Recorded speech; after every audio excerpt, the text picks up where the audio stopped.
Bismillahirrahmanirrahim. Assalamualaikum warahmatullahi wabarakatuh. Innal hamdalillah nahmaduhu wa nasta'inuhu wa nastaghfiruh wa na'udzu billahi min shururi anfusina wa min sayyiati a'malina. May yahdihillahu fala mudilla lahu wa man yudlilhu fala hadiya lahu. Asyhadu an la ilaha illallah wahdahu la syarika lahu wa asyhadu anna Muhammadan 'abduhu wa rasuluhu la nabiyya ba'dahu. Allahumma salli wa sallim wa barik ala sayyidina Muhammad wa ala alihi wa ashabihi wa man da'a bi da'watihi wa istanna bi sunnatihi ila yaumi liqa'i rabbih, amma ba'd. Alhamdulillah, sentiasa kita merafakkan kesyukuran kehadirat Allah Ta'ala kerana Allah masih mengurniakan nikmat-nikmatnya kepada kita semua.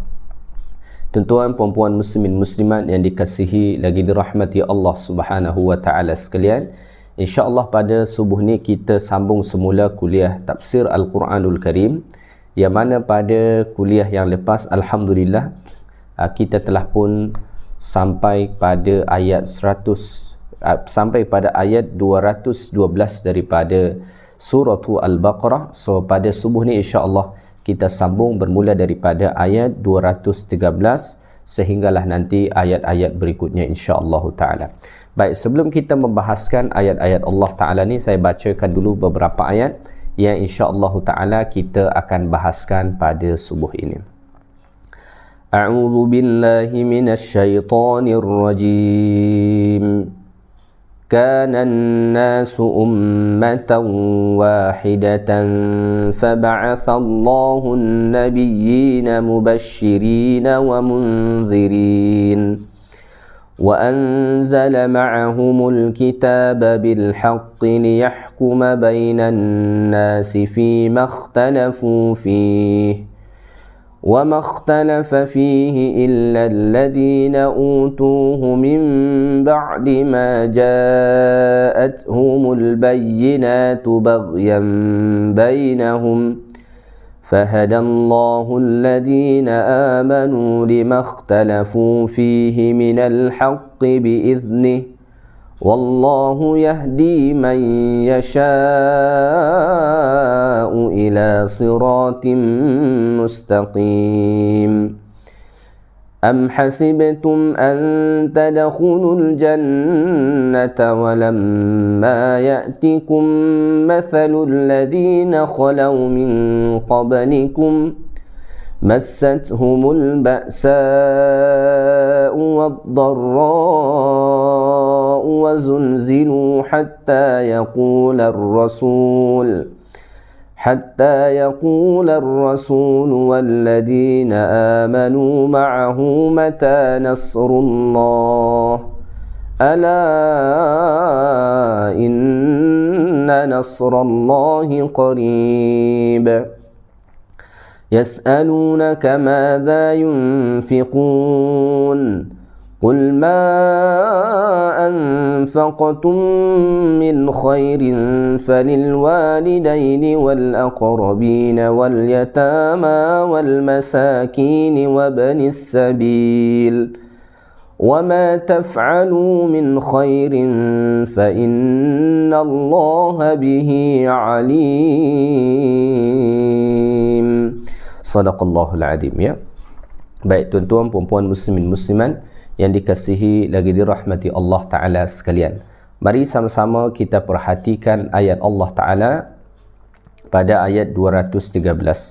Allah Ta'ala berfirman, kana an-nasu ummatan wahidah fab'atha Allahu an-nabiyyina mubashshirina wa munzirin wa anzala ma'ahumul kitaba bil haqqi liyahkuma bainan nasi fima ikhtalafu fihi وما اختلف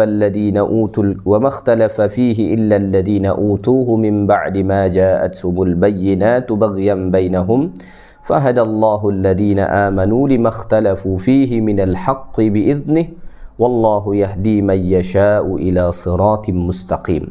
Yang berarti manusia itu adalah umat yang satu. Setelah timbul perselisihan, maka Allah mengutus para nabi sebagai pemberi khabar gembira dan pemberi peringatan, ya. Dan Allah menurunkan bersama mereka kitab yang benar untuk memberikan keputusan di antara manusia tentang perkara yang mereka perselisihkan. Tidaklah berselisih tentang kitab itu melainkan orang yang telah didatangkan kepada mereka kitab, iaitu setelah datang kepada mereka keterangan-keterangan yang nyata, kerana dengki antara mereka sendiri. Maka Allah memberi petunjuk kepada orang-orang yang beriman tentang kebenaran yang mereka perselisihkan itu dengan kehendaknya, dan Allah selalu memberi petunjuk kepada orang-orang yang dikehendakinya ke jalan yang lurus. Baik, tuan-tuan puan-puan muslimin muslimat yang dikasihi lagi dirahmati Allah Ta'ala sekalian, Allah Ta'ala menyatakan dekat sini, kanan nasu ummatan wahidah, manusia itu dahulu adalah umat yang satu. Apa makna daripada ayat Allah Subhanahu wa Ta'ala ni? Para ulama tafsir kita mengatakan bahawa maksud daripada ayat Allah Ta'ala ni adalah keadaan manusia pada awal-awal mula dahulu. Maka diriwayatkan daripada Qatadah radhiyallahu ta'ala anhu, beliau mengatakan annahu kana baina Adam wa Nuh alaihi assalam asyrata qurun, antara Nabi Adam dengan Nabi Nuh ni ada sebanyak 10 kurun. Kulluhum alal huda, semua mereka berada atas petunjuk Allah yang betul. Wa ala syari'atin minal haqq, dan berada dalam syariat yang betul. Jadi maksud kanan nasu ummatan wahidah ni adalah dahulu umat ni umat yang satu, maksudnya dahulu umat manusia itu sama dalam kebaikan, tak ada kekufuran. Semua mereka beriman kepada Allah, semua mereka taat kepada Allah. Iaitulah antara Nabi Adam sehinggalah ke zaman Nabi Nuh alaihi salatu wassalam, yang mana kata Qatadah berjarak sampai 10 kurun, ya. Tetapi selepas itu, ya, selepas itu mulailah berlaku perselisihan, ya. Summa ikhtalafu ba'da dhalik, mulai berlaku perselisihan. Adalah di antara mereka yang beriman dan ada pula lah di antara mereka yang tak beriman. Mulailah muncul perbezaan. Sebelumnya satu pendapat, sebelumnya amalan mereka sama, berada dalam syariat yang sama, tetapi pada zaman Nabi Nuh alaihi salatu wassalam muncullah perselisihan. Maka pada ketika itu muncullah kesyirikan pertama. Maka para ulama menjelaskan kesyirikan kali pertama muncul dan adanya orang-orang yang mensyirikkan Allah Ta'ala kali pertama itu pada zaman Nabi Nuh alaihi salatu wassalam. Seperti mana disebutkan dalam riwayat Imam Al-Bukhari rahimahullahu ta'ala alaih, dahulu pada dahulu pada zaman Nabi Nuh alaihi salatu wassalam ada orang-orang salih. Ada orang-orang salih. Mereka adalah orang-orang yang taat kepada Allah Subhanahu wa Ta'ala. Kemudian apabila mereka meninggal, maka syaitan pun membisikkan kepada orang-orang yang ada pada ketika itu untuk membangun satu peninggalan mereka. Kalau mungkin sekarang ni kita sebut semacam patung lah. Pada masa generasi itu belum lagi disembah. Tetapi apabila datang generasi yang selepas mereka, maka generasi itu pun menyembah patung-patung orang salih ini dengan pelbagai alasan mereka. Dan ni Allah Ta'ala sebut dalam surah Nuh. Allah Ta'ala berfirman, وَقَالُوا لَا تَذَرُنَّ آلِهَتَكُمْ.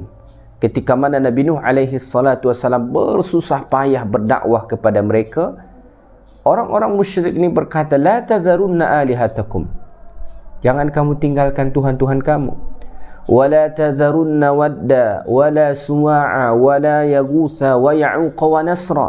jangan kamu tinggalkan Wadda, jangan tinggalkan kamu Suwa'a, jangan kamu tinggalkan Yaghutha, jangan kamu tinggalkan Ya'uqa, dan jangan kamu tinggalkan Yasra. Siapakah mereka ini? Kata Imam Al-Bukhari rahimahullahu ta'ala alaih, itu adalah asma'u rijali salihin.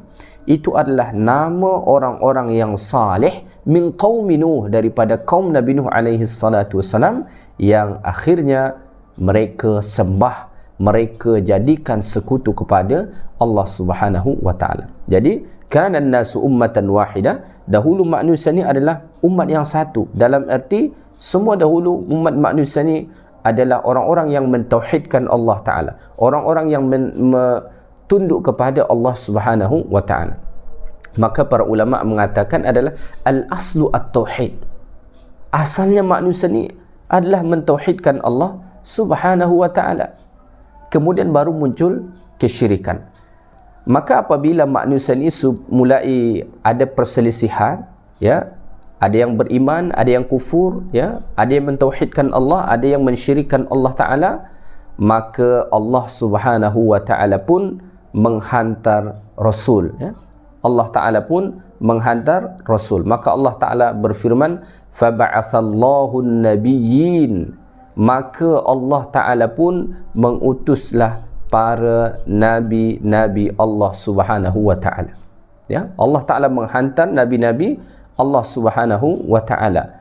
Apa tujuan mereka? Allah taala hantar nabi-nabi dan para rasul ini liufassilu bainal khalaiq, supaya rasul-rasul ini memutuskan di antara makhluk-makhluk Allah yang berselisih ni.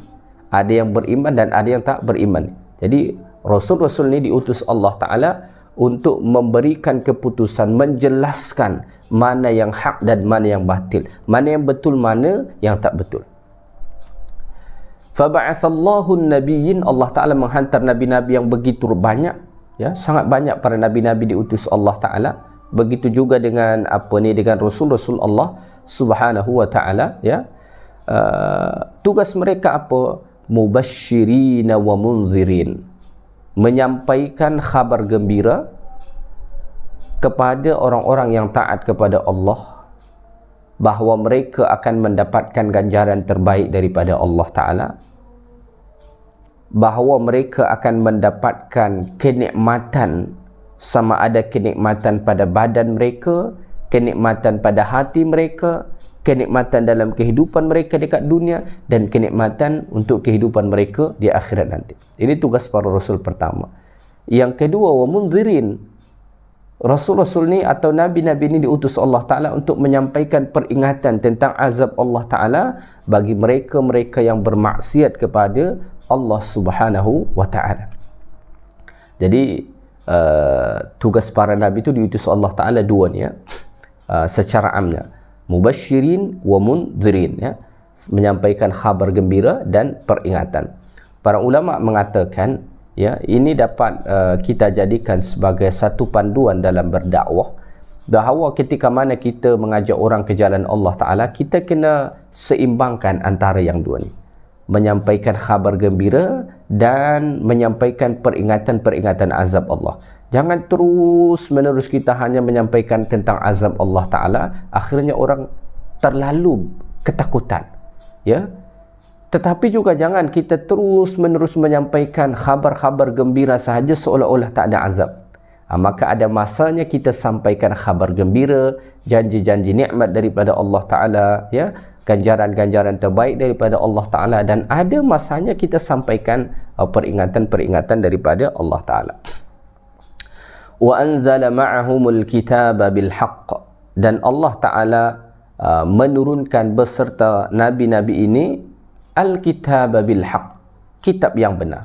Allah taala bekal mereka para nabi-nabi ini dengan kitab, ya, yang mana dalam kitab-kitab ini berisi tentang perintah-perintah Allah, berisi tentang khabar-khabar daripada Allah taala yang bertujuan yufassilu bainal mukhtalifina fil usuli wal furu', yang mana bertujuan untuk menyelesaikan perselisihan di antara manusia, ya, untuk menyelesaikan perselisihan di antara manusia.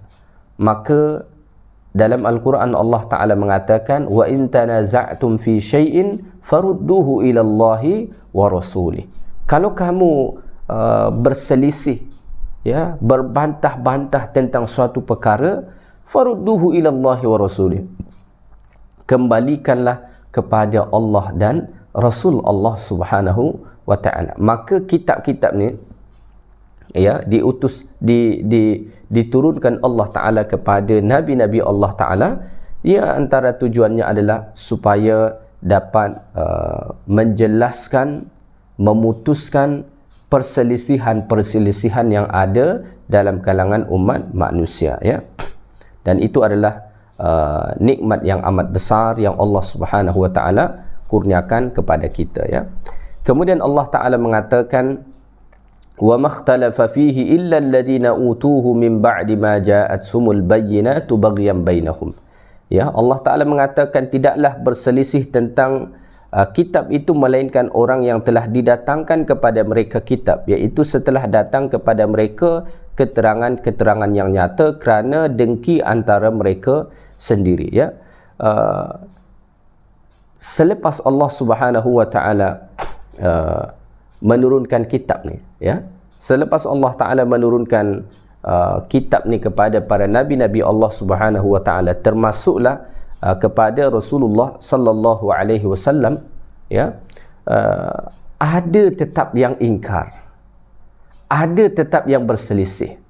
Padahal sepatutnya kitab ni Allah Ta'ala turunkan untuk menyatukan, ya, untuk menyatukan di antara manusia ataupun menyatukan di antara perselisihan manusia. Sebab memang kitab ni Allah Ta'ala turunkan, salah satu tujuan dia adalah supaya memutuskan perselisihan di antara manusia.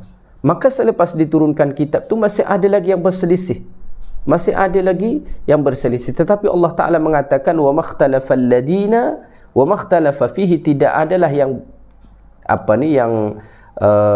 berselisih tentang kitab itu illa alladhina utuhu min ba'di ma ja'athumul bayyinat, melainkan orang-orang yang sebenarnya telah didatangkan kepada mereka kitab. So mengapa mereka berselisih? Baghyan bainahum, hanya kerana hasad. Kita lihat contoh misalnya, ya, kita lihat contoh misalnya bagaimana orang-orang Yahudi kepada Rasulullah sallallahu alaihi wasallam. Mereka tidak beriman kepada Rasulullah, mereka tidak menerima Nabi kita sallallahu alaihi wasallam. Apa sebab? Kerana kedengkian mereka. Kerana kedengkian mereka, padahal Allah Ta'ala telah pun turunkan kitab kepada mereka. Mereka dah tahu. Tetapi oleh kerana kedengkian itu, mereka menjadi tidak beriman, ya. Baik, kemudian Allah Ta'ala mengatakan, fahadallahu alladhina amanu limakhtalafu fihi minal haqqi biiznih, ya. Kemudian Allah Ta'ala memberikan hidayah kepada orang-orang yang beriman, limakhtalafu fihi minal haqqi biizni, ya, terhadap apa yang mereka perselisihkan padanya daripada kebenaran dengan izin Allah Subhanahu wa Ta'ala. Ini satu kurniaan yang Allah Subhanahu wa Ta'ala beri kepada orang-orang yang beriman, ya. Allah Subhanahu wa Ta'ala beri petunjuk kepada orang-orang yang beriman, khususnya daripada kalangan umat Nabi Muhammad sallallahu alaihi wasallam ni, limakhtalafu fihi minal haqqi, terhadap apa yang diperselisihkan oleh mereka daripada kalangan ahlul kitab, ya. Allah SWT beri kita petunjuk dengan izin daripada Allah Subhanahu wa Ta'ala. Maka para ulama menjelaskan, ya, para ulama menjelaskan ayat ni secara tidak langsung menganjurkan kepada kita, ya, supaya kita meminta petunjuk kepada Allah Ta'ala atas perselisihan yang ada. Pada masa sekarang ni pun perselisihan bukan tak ada. Ada perselisihan. Bahkan dalam kalangan umat Islam sendiri perselisihan ni Masya Allah ada, ya, dan sangat luar biasa. Ada satu doa, ya, ada satu doa yang Nabi SAW baca pada waktu malam, ya. Hadis ini daripada Aisyah radhiyallahu taala anha, anna Nabi SAW kana idza qama yusalli min al-lail yaqul, apabila Nabi solat malam, Nabi akan baca doa ni. Allahumma rabba Jibril wa Mikail wa Israfil fatiras samawati wal ard alimal ghaibi wasyahadah anta tahkumu baina ibadika fima kanu fihi yakhtalifun ihdini lima ikhtulifa fihi minal haqqi bi'idhnih innaka tahdi man tasha'u ila siratim mustaqim. Nabi baca doa ni, Allahumma, ya Allah, Rabb Jibril, Tuhan Jibril, wa Mikail, dan Mikail, wa Israfil, dan Tuhan pada malaikat Israfil, fatiras samawati wal ard, engkaulah yang mencipta langit dan bumi, alimal ghaibi wasyahadah, engkau yang maha mengetahui yang gaib maupun yang nyata. Anta tahkumu baina ibadika fima kanu fihi yakhtalifun, engkaulah yang memutuskan di antara hamba-hambamu yang mana mereka berselisih tentangnya. Ihdini limakhtulifa fihi minal haqqi bi'idhnih, berilah aku petunjuk terhadap apa yang diperselisihkan padanya daripada kebenaran. Berilah aku petunjuk. Innaka tahdi man tasha'u ila siratim mustaqim, sesungguhnya engkau maha pemberi petunjuk kepada orang-orang yang engkau kehendaki menuju jalan yang benar, ya, ataupun menuju jalan yang lurus, ya. Baik, jadi daripada firman Allah Subhanahu wa taala ni, ya, daripada firman Allah Subhanahu wa taala ayat 213 ni ada beberapa pengajaran yang boleh kita petik. Yang pertama adalah al-aslu wat tauhid. Asalnya manusia ni dahulu mentauhidkan Allah Subhanahu wa taala. Kemudian barulah muncul kesyirikan kali pertama pada zaman Nabi Nuh alaihi salatu wassalam. Maka oleh kerana itulah ketika mana Rasulullah SAW menghadapi orang-orang musyrik dekat Mekah dengan penentangan yang luar biasa, Allah Ta'ala menurunkan surah Nuh untuk menguatkan hati Nabi sallallahu alaihi wasallam. Allah Ta'ala bercerita kepada Nabi bahawa yang menghadapi orang-orang musyrik yang degil ni bukan Rasulullah sahaja. Dahulu ada Nuh alaihi salatu wasallam yang lebih dahsyat menghadapi orang-orang yang mensyirikkan Allah Subhanahu wa taala, ya. Jadi poin pertama yang kita ambil pengajaran daripada ayat Allah Ta'ala ni adalah asalnya adalah manusia ini mentauhidkan Allah, baru kemudian muncul kesyirikan, ya. Itu maksudkan an-nasu ummatan wahidah, ya. Baik, yang kedua adalah Allah Ta'ala mengutus para nabi dan rasul-rasul Allah Ta'ala untuk menyelesaikan perselisihan di antara manusia. Dan para nabi ini mereka datang membawa khabar gembira untuk orang-orang yang beriman dan bertakwa kepada Allah. Pada masa yang sama mereka datang membawa peringatan-peringatan tentang azab Allah Subhanahu wa taala bagi mereka-mereka yang bermaksiat dan tak beriman kepada Allah Subhanahu wa taala, ya. Baik, seterusnya Allah Subhanahu wa taala menjelaskan pada ayat 213 ni, ya, bahawa antara tanda kehinaan umat ini, ya, atau termasuk umat manusia ini adalah mereka yang telah datang kepada mereka kitab, tetapi mereka masih menyelisihinya hanya kerana kedengkian yang ada dalam hati mereka, hanya kadang-kadang kerana nak memperturutkan hawa nafsu mereka, nak dapatkan keuntungan duniawi, wal'iyadzubillah, ya. Kemudian poin yang keempat yang boleh kita petik daripada ayat Allah Ta'ala ni, ummatul Islam, umat Islam ni, allati ta'ishu 'alal kitab was sunnah, yang mana hidup atas panduan Al-Quran dan sunnah, ya. Itu adalah satu pemberian kurnia yang Allah SWT beri kepada kita. Fahadallahu alladhina amanu limakhtalafu fihi minal haqqi bi'idhnih. Kemudian poin yang terakhir, ya, poin yang kelima, al-hidayah biyadillah. Hidayah itu ada di tangan Allah. Falyatlubil abdu daiman. Maka kita sebagai hamba, kita kena terus menerus minta kepada Allah Subhanahu wa taala hidayah itu. Maka Allah mengatakan pada hujung ayat ni, wallahu yahdi man yasha'u ila siratim mustaqim, ya. Baik, kita teruskan ayat Allah Ta'ala yang berikutnya, ayat 214. Allah berfirman, Am hasibtum an tadkhulul jannah walamma ya'tikum mathalul ladina khalau min qablikum, ya, massathumul ba'sa'u wad-dharra'u wazulzilu hatta yaqula ar-rasul wal ladina amanu ma'ahu mata nasrullah ala inna nasrallahi qarib. Yang berarti, apakah kamu mengira bahawa kamu akan masuk syurga padahal belum datang kepada kamu cubaan sebagaimana halnya orang terdahulu sebelum kamu. Mereka ditimpa oleh malapetaka dan kesengsaraan serta digoncangkan dengan bermacam-macam cubaan, sehingga berkata Rasul dan orang yang beriman bersamanya, bilakah datangnya pertolongan Allah? Ingatlah, sesungguhnya pertolongan Allah itu amat dekat. Baik, dekat sini Allah Subhanahu Wa Taala menjelaskan kepada kita, ya, annahu labudda ayyamtahina ibadah. Allah Ta'ala mesti menguji hamba-hamba Allah Subhanahu Wa Ta'ala dengan pelbagai macam ujian. Wahada sunnatullah. Ini merupakan sunnatullah, ya. Ia sunnatullah Ta'ala. Ia salah satu sunnah ketetapan daripada Allah, bahawa orang-orang yang beriman mereka pasti akan diuji. Pasti akan diuji. Maka Allah Ta'ala mengatakan, Am hasibtum an tadkhulul jannah, ya, adakah kamu menyangka bahawa kamu akan masuk syurga? Jangan kita ingat kita nak masuk syurga hanya dengan senang, tanpa ujian, tanpa ada dugaan, tanpa ada cubaan. Jangan kita ingat kita akan masuk syurga, ya.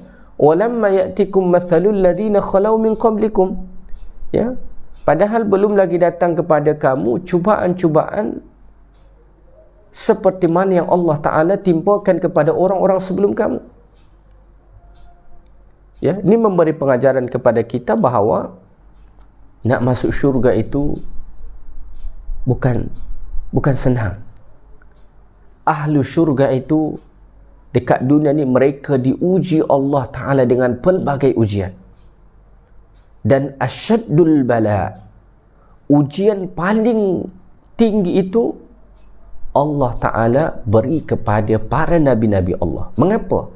Kerana iman mereka yang paling tinggi, iman mereka paling kuat, ya. Maka iman dengan ujian itu ia sentiasa beriringan. Naik iman, ujian pun naik. Naik iman, ujian pun naik.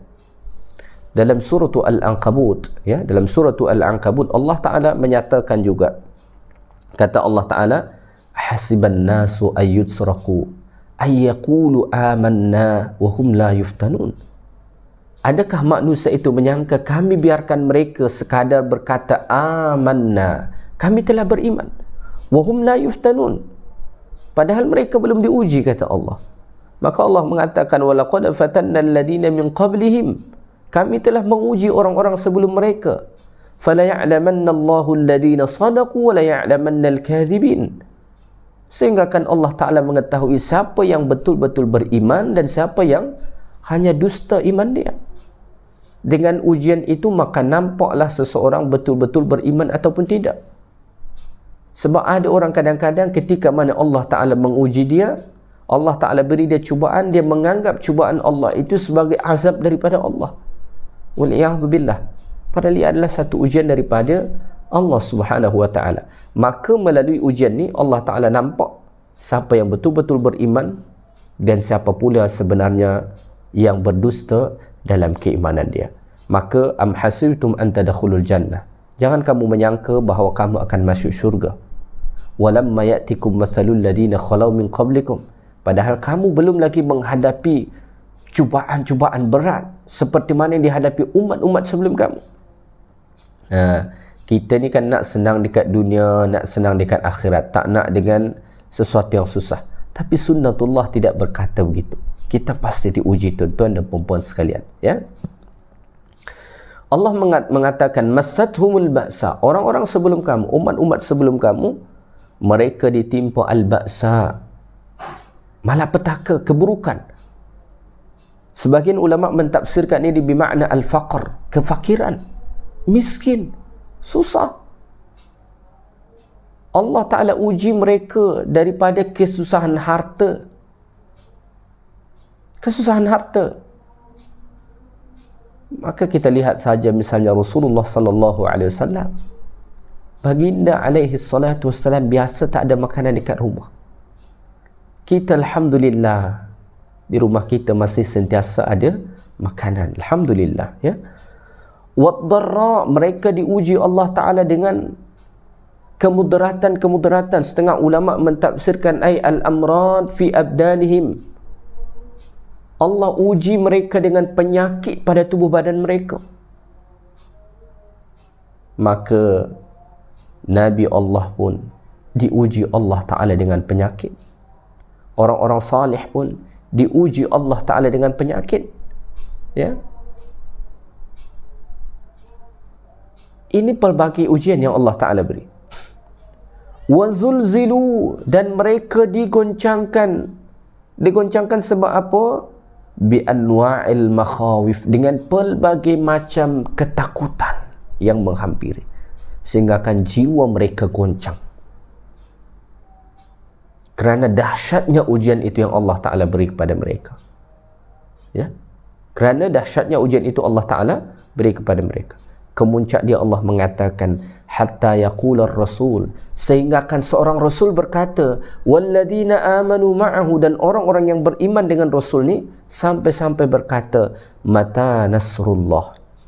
Oleh kerana dahsyatnya ujian itu, sampai mereka berkata, rasul dan orang-orang yang mengikut dengan rasul ni, bilalah agaknya nak datang pertolongan Allah. Bila agaknya nak datang pertolongan Allah? Tapi Allah Ta'ala menjawab, ala inna nasrallahi qarib. Ketahuilah, sesungguhnya pertolongan Allah itu sangat dekat. Tetapi pertolongan Allah Ta'ala sangat dekat ini pun Allah tidak beri serta-merta. Allah tidak beri serta-merta. Allah nak uji dulu. Allah nak uji dulu. Kalau kita lulus dalam ujian itu, baru Allah Ta'ala bagi pertolongan. Cuba kita fikir.